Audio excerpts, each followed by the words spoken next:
প্রাকৃতিক সৌন্দর্যে ভরা। শিক্ষক হবেন মা বাবার মতন। তারা আমাদের সবাইকে আদর করে খেলার ছলে পাঠদান করবেন। ভুল করলে বুঝিয়ে বলবেন, প্রয়োজনে শাসন করবেন।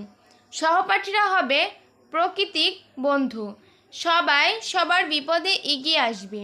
আমাদের বন্ধুদের মধ্যে কোনো হিংসা ও রাগ থাকবে না। আমরা কখনো একে অন্যের সাথে ঝগড়া করব না। সবাই মিলেমিশে থাকব। শিক্ষকদের আমরা সবাই সম্মান করব, তাদের আদেশ আমরা মেনে চলব। সব বন্ধুরা মিলে বিদ্যালয়ের সৌন্দর্য রক্ষা করব। এক কথায় বিদ্যালয়টি হবে স্বপ্নের মতোই সুন্দর। প্রিয় শিক্ষার্থীরা, আমার স্বপ্নের বিদ্যালয় গল্পটি এই পর্যন্তই সমাপ্ত। পরবর্তীতে নতুন কোনো গল্প নিয়ে হাজির হব। ততক্ষণে সবাই সুস্থ থাকবে, ভালো থাকবে।